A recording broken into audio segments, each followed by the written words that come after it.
สวัสดีใครป้อมนี่ก็จะนำเสนอเป็นเมนูผัดเผ็ดงูเลยกันกับผู้เนาะเห็นแต่ว่างูรางแหอยู่ลำห้วยน้ำพอนี้ก็ทำการเผาเลยเนาะเผาแล้วก็จะมาขุดเกล็ดกองกับบุมีต่างกองเอาไว้จึงเลยโอ้เจ้าก็เทวากันขุดเกล็ดแล้วเราก็จะมาลอกหนังเอาเนาะในเต้เพื่อขี้ข้านบรอกไรเนาะลอกหนังล่างทำความสะอาดเอาขี้เอาต้นมันออกหน้าตาจะได้ประมาณนี้แล้วเฮาก็จะมาเอาซากอันตับอันกลูกมันเฮือนมันมุนมันเนาะคือมันนุ่มๆมันเหือกลูกมันเปื่อยกลูกสันหลังมันนั่นแล้วก็สิมาทำการฟัก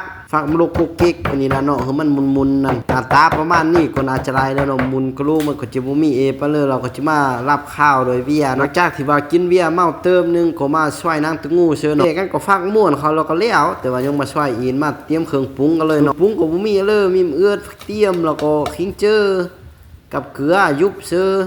เป็นนัวตัวนั้นแล้วก็เลยตำเลยฮะเอ็นเอาเลยตื่มเลยเนาะตำไปตำมาแลกแล้วก็หู้เลี้ยวเลยเครื่องปรุงแล้วเขาก็จิมาครัวรับข้าวมันก็เนาะเอาอันเบียร์เสเล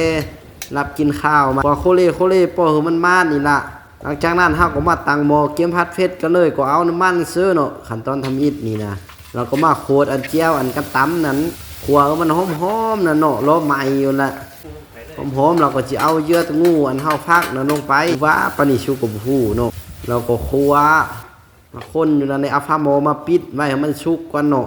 หลังจากที่ว่าชุกแล้วเฮาก็จะเอาอันเวอร์ฟักขี้โอนเนาะเข้าอันฟักกะเพรานั่นเนาะคั่วแล้วก็คนๆแล้วก็จิ้มเบิ่งเจียบแล้วก็มาตักเสือเล่ว่าขั้นตอนการเอ็ดนี่เบิ่งคือสิง่ายว่าแต่การเอ็ดนี่โอ้มิดเจ้าลบเลี้ยวลบอะไรเล่าง่ายย้อนข้างผัดเผ็ดตะงูนี่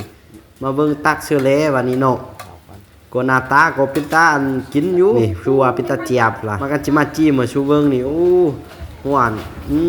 ก็เจียบโปลางใครก็ไม่ดีชอบเนาะเนี่ยเราก็เวีย